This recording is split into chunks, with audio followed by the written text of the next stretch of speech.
Olá, hoje nós vamos falar sobre Paulo Leitão. O testemunho dele é uma pessoa que é um ex-usuário de droga, aí teve uma conversão numa igreja pentecostal evangélica, se tornou pastor nesta igreja e depois veio para a Igreja Católica, se converteu à Igreja Católica. E o Paulo Leitão é um excelente apologeta. O que é um apologeta? É alguém que defende a fé católica, porque como ele esteve já, não vou dizer do outro lado, porque eles não estão do outro lado, eles são cristãos também, né? Nós somos cristãos, Jesus é nosso Senhor e Salvador. Mas como ele teve evangélico há muito tempo, ele conhece muito como os evangélicos pensam e como eles criticam a igreja. Ele começou a estudar a doutrina católica e se converteu à Igreja Católica. Então, eu vou deixar para vocês aqui o testemunho deles. Claro que quando a gente fala em apologética, eu não preciso atacar o outro, né? Para defender a minha fé, eu não preciso atacar o outro. Mas eu gosto dos estudos dele, dos vídeos dele. Teve um programa na TV Potiguar e fica aqui o depoimento deste novo católico que foi pastor evangélico. Valeu? Gostou? Se você gostar, deixa o seu joinha aí, ative as notificações para receber mais vídeos de formação aqui do nosso canal, pelo menos 2 vídeos novos por semana. Abraço, fica com Deus, louvado seja o nosso Senhor e Salvador, único Salvador Jesus Cristo, bendita seja a sua mãe. Bom vídeo aí.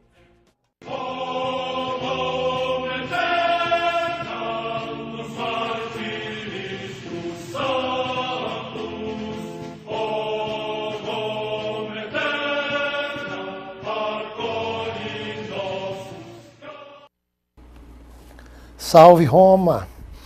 Estamos aqui com o programa Em Defesa da Fé. Como todos sabem, o programa Em Defesa da Fé é um programa apologético. Temos como alvo defender a Igreja Católica segundo as Escrituras e provar que tudo da Igreja, tudo é alicerçado nas Escrituras, que toda a tradição católica e apostólica está totalmente ligada às Escrituras e a tradição e as Escrituras caminham juntamente. Como disse o Papa Francisco, a tradição e a Escritura estão em unidade indissolúvel. Então, toda semana a gente escolhe um tema e prova que esse tema, ou um dogma da Igreja, é totalmente bíblico. E hoje, especificamente, é uma exceção. Hoje, conforme tinham me pedido, muita gente pediu, Paulo, por que você não dá seu testemunho? Por que você não conta como foi que você, sendo um pastor protestante, migrou para a Igreja Católica e hoje é um defensor da Igreja? Então eu resolvi hoje o dia ser dedicado ao testemunho. Então eu vou contar cada detalhe que me levou de pastor protestante a um leigo católico. Vou contar cada detalhe que me fez migrar, como eu fui descobrindo através das Escrituras que a Igreja Católica é a única igreja de Deus na Terra. Que a Igreja Católica é o corpo de Cristo na Terra. É a única instituição autorizada por Deus. Quem já foi protestante, mesmo se não tivesse sido um líder denominacional, mas quem era protestante e fazia muito trabalho para a denominação, era muito alicerçado a um grupo denominacional e se converteu católico, sabe que passa a haver muitas perseguições. Principalmente, a primeira coisa que acontece é porque ele perde todo o meio de amizade. Todo o meio social que ele convivia é rompido de imediato. Mesmo que ele tente ainda conservar aqueles mesmos amigos, fica praticamente impossível, né? Começam muitos ataques e fica sem condições de convivência. Então eu vou poupar alguns nomes, né? Vou contar cada detalhe da conversão, mas só vou expor a mim mesmo, e a mais ninguém. O interessante que quando eu me converti protestante, eu sendo de uma família paterna ateísta e família materna católica, mas tinham muitos parentes já protestantes. Quando eu me converti protestante, eu me converti em uma igreja protestante tipicamente moderna, né? O que a gente chama de neopentecostalismo, né? Onde o dinheiro é o alvo. Como eu sempre digo, o dinheiro é o alvo de todo o protestantismo, não só das igrejas neopentecostais. Desde que o protestantismo surgiu, o dinheiro tem sido alvo. Até tem um livro de Max Weber, né? A Ética Protestante e o Espírito do Capitalismo, mostra que o protestantismo histórico ele é da prosperidade. A diferença é que o neoprotestantismo, o protestantismo pentecostal, eles usaram a teologia da prosperidade de forma explícita, para que todo mundo note, assim, o pede, aquelas barganhas com Deus que eles impõem ao público, é feito de forma direta. Mas desde que surgiu o protestantismo, o alvo tem sido a questão do crescimento material, né? Então essa foi a minha primeira observância que me fez desanimar com o protestantismo. Eu, congregando numa denominação, eu comecei a perceber que o protestante ele não considera o pobre como o povo de Deus. E eu vi que nos evangelhos, né, existe uma predileção aos pobres. Os pobres são prediletos do reino claramente. Né? Lá em Mateus, Jesus diz os pobres de espírito, mas em Lucas, Jesus diz os pobres. Bem-aventurados sois vós, os pobres, que vosso é o reino de Deus. Em Mateus ele diz pobre de espírito, mas em Lucas ele diz pobres. Né? E a palavra mesmo diz que é mais fácil um camelo passar no buraco de uma agulha do que um rico entrar no reino de Deus. Não é impossível um rico entrar no reino de Deus, mas existe uma predileção aos pobres. E no protestantismo se pregava o contrário. O contrário do evangelho do nosso Senhor. Se pregava uma predileção ao rico. É como se o Deus protestante ele não gostasse de pobre. Inclusive, né, eu vi uma vez um pastor famoso na TV falar que a pessoa que é pobre, ela está amaldiçoada. Aí eu entrei numa questão. Meu Deus, São Pedro diz, não tem ouro nem prata. O próprio Filho do Homem não tinha onde reclinar a cabeça. São Paulo diz que passou fome e nudez. A própria Sagrada Família, quando fez a consagração de Jesus ao templo, usou 2 pombas, que segundo o livro de Levítico, só era permitido usar pombas se a família não tivesse recurso nenhum. Então, segundo a ótica protestante, todo esse povo de Deus era um povo amaldiçoado. Porque os apóstolos eram pobres. A família sagrada era pobre. Então, essa predileção ao rico era bem clara no protestantismo. Isso começou a me desagradar. Então, eu, como tinha um grande ciclo de amizade no protestantismo, né, a gente fazia muitas obras juntos, né, ia pregar não sei aonde, na cidade vizinha pregar a doutrina protestante, a interpretação pessoal da Bíblia, que o protestantismo ele surgiu de uma interpretação pessoal da Bíblia. E a própria Bíblia diz, em 2 Pedro 1,20, nenhuma profecia da Escritura é de interpretação particular. Então eu me juntei com um pastor que veio de São Paulo, me juntei com um teólogo de uma igreja daqui de Natal, e uma pastora de uma outra igreja bastante conhecida, e fundamos uma placa denominacional. E rapidamente já estávamos com 3 pontos de pregação dentro da cidade de Natal, fora uma clínica onde eu ia toda semana fazer um trabalho de estudo bíblico, uma clínica de reabilitação. E rapidamente consegui também um programa de rádio, numa rádio protestante, pentecostal, né?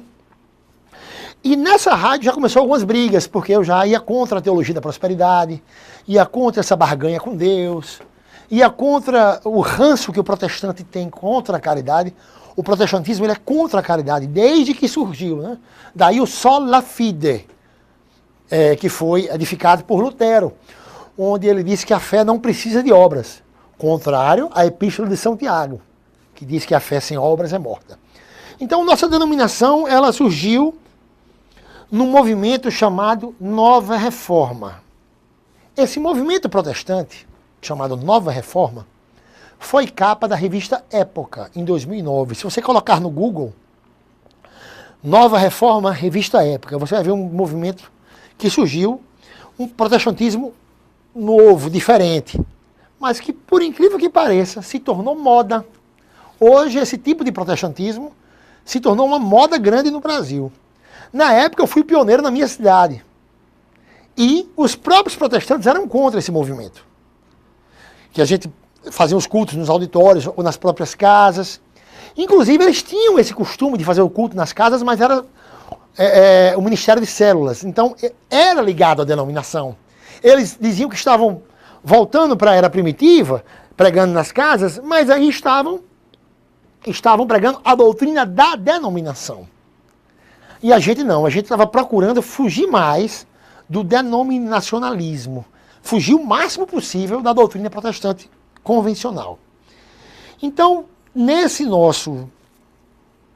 nossa denominação que foi fundada, né, a gente começou a acordar um pouco. Com um ano de denominação, fazendo estudos bíblicos, eu percebi a questão da mariandade. A primeira coisa que me fez abrir os olhos foi a questão da mariandade. Por que é que o protestante tem um desprezo tão grande por Maria e, ao mesmo tempo, ele coloca a mulher como cabeça de culto, como pastora, como líder denominacional? Maria, que foi humilde, que nunca quis uma sucessão, um ministério apostólico, foi sempre humilde e obediente, né? Serva, eles são desprezo total. E as mulheres, eles colocam como líder denominacional, que a Bíblia condena totalmente o ministério de pastoras. Então eu comecei a ver outra contradição muito grande no protestantismo, né? Então, quando eu descobri a mariandade, eu tinha uma Bíbliazinha Almeida, que eu levava para as missões. Inclusive eu perdi minha mala numa missão que eu fui em Jerusalém. E essa Bíblia estava junto. Que essa Bíblia, no final dessa Bíblia, nas últimas páginas, tinha a filiação de todos os apóstolos. Então, e mostrando o versículo. Por exemplo, Tiago, mostrava quem era o pai de Tiago, as citações onde ele era citado na Bíblia. Aí eu já caiu a primeira farsa do protestantismo. Eu vi que aquela invenção deles, que Tiago era irmão carnal de Jesus, era uma farsa. Porque nessa Bíblia tinha um estudo, no final, que mostrava a filiação de todos os Tiagos. Então, uma das primeiras coisas que me fez despertar para a verdadeira doutrina foi a mariandade. Depois, eu comecei a ver a questão da intercessão dos santos. Então, todo o meu processo de conversão se deu através de estudos bíblicos. Muitos pastores que se convertem através da patrística, né, do estudo da tradição, mas no meu caso, foi somente estudo bíblico. Outra coisa que eu observei também foi a questão da intercessão dos santos. É claríssima nas Escrituras a intercessão dos santos. Você vê em Apocalipse 5, 8, 8, 3, Apocalipse 6, do 9 a 11, várias passagens onde os mártires e os santos do céu intercedendo diante do trono, rezando diante do trono. Em Apocalipse 6, do 9 a 11, mostra que os mártires, as almas dos mártires, sabem até que não houve justiça na terra ainda. Então, tudo isso me foi fazendo despertar da doutrina das placas, que estava me afastando do verdadeiro evangelho e da igreja do Nosso Senhor. Não deixava eu ver a verdade. No próximo bloco, eu vou falar aqui como foi difícil admitir que a Igreja Católica era a única igreja de Jesus Cristo. E como eu tive que fechar as portas, encerrar meu programa na rádio e admitir para todos que eu agora era católico, apostólico e romano. Até o próximo bloco com o programa Em Defesa da Fé.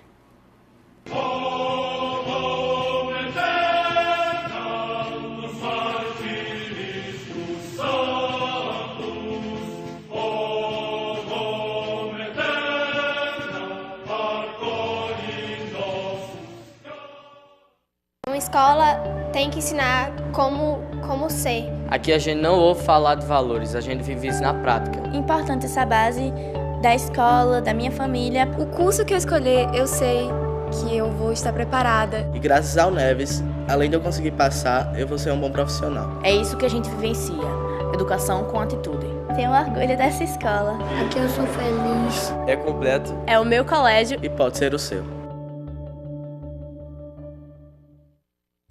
Seja em Natal ou em Pipa, aqui você encontra belas praias, passeios incríveis e muito sol, além de uma excelente gastronomia.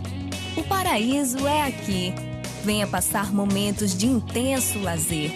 Entre em contato com a natureza. Seja para descansar ou se divertir, hospede-se conosco.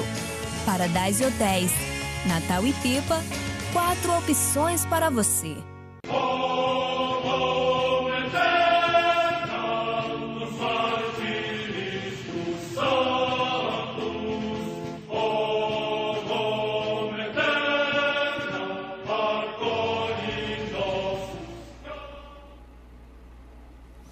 Continuando o testemunho de conversão,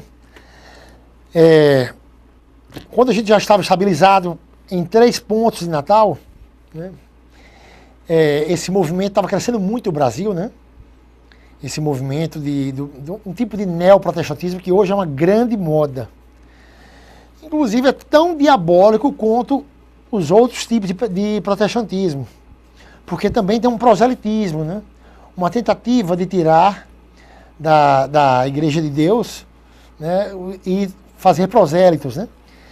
Quando começamos esse tipo de trabalho, nós tínhamos o costume de convidar católicos para o culto, coisa desse tipo. E interessante é que eu já estava abraçando a fé católica, acreditando em vários dogmas da Igreja, já acreditava na intercessão dos santos, já acreditava na Assunção de Nossa Senhora. Só faltava uma coisa: acreditar que a Igreja Católica era a única Igreja de Deus. E quando eu tive coragem de assumir em público que já era católico, apostólico e romano, tive que fechar as portas, tive que acabar com o meu programa na rádio, assumir que eu estava enganado. Inclusive na introdução do meu livro, eu falo que eu estava inventando Jesus para mim mesmo. Porque o protestantismo, cada um inventa um Jesus da sua forma. O Jesus universal é diferente do Jesus da Batista, que é diferente do Jesus presbiteriano. Só existe um Jesus. E Paulo já alerta que vão surgir vários Jesus diferentes. Né? Aqui em 2 Coríntios, Paulo alerta que vão pregar um Jesus diferente do Jesus que vem da Igreja Apostólica. E esse é o grande perigo. Com efeito, 2 Coríntios 11:4. Com efeito, se vem alguém e vos proclama outro Jesus diferente daquele que vos proclamamos, ou se acolheis um espírito diverso do que recebestes, ou um evangelho diverso daquele que abraçaste, vós o suportais de bom grado, ou vós o aceitais, em algumas traduções. E é justamente o que acontece. Quando um cara aceita Jesus na Igreja Batista, ele está aceitando o Jesus de lá.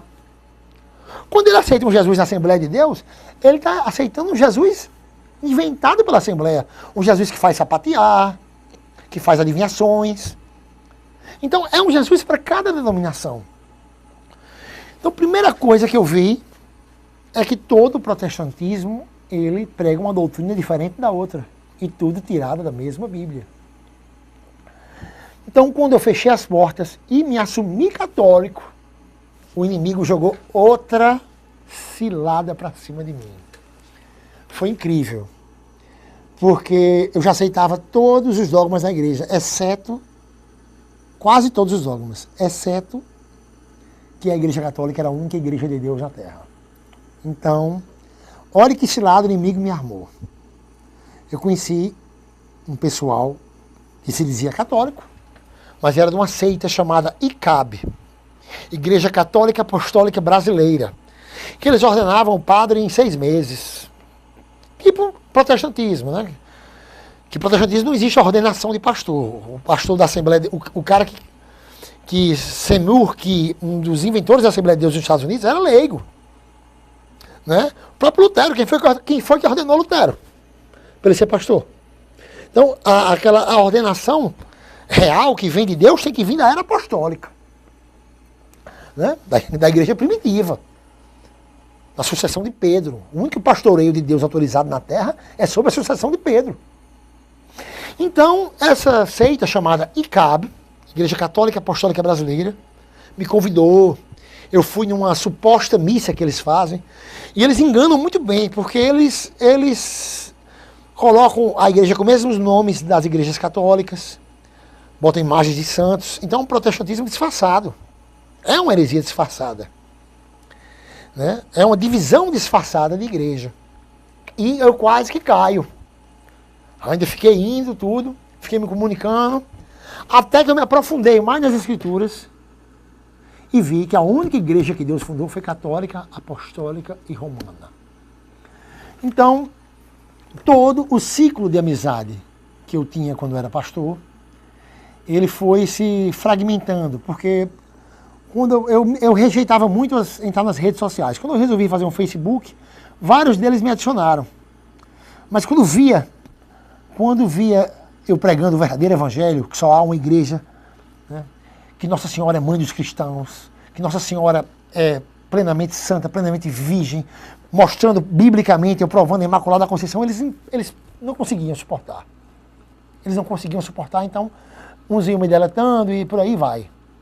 Outros ainda conseguiram, teve várias conversões, né, inclusive do pessoal que estava na igreja junto comigo. No caso de uma que era bispa de uma igreja protestante, ela se converteu católica, hoje é minha comadre. A família dela também, mais uns 2 se converteram católicos, e a outra grande parte, os outros que lideravam junto com a gente, o outro pastor que veio de São Paulo, voltaram para o protestantismo, né? Continuaram no protestantismo, e a gente perdeu muito contato com todo esse pessoal. Como eu persegui a igreja, como eu persegui a igreja quando eu era pastor, eu resolvi defender até o fim dos meus dias. Então, meu ministério hoje é defender a Igreja Católica, o ministério de apologeta, e provar biblicamente todas as verdades. E isso vai ser incômodo a muita gente. Isso vai ser muito incômodo, né?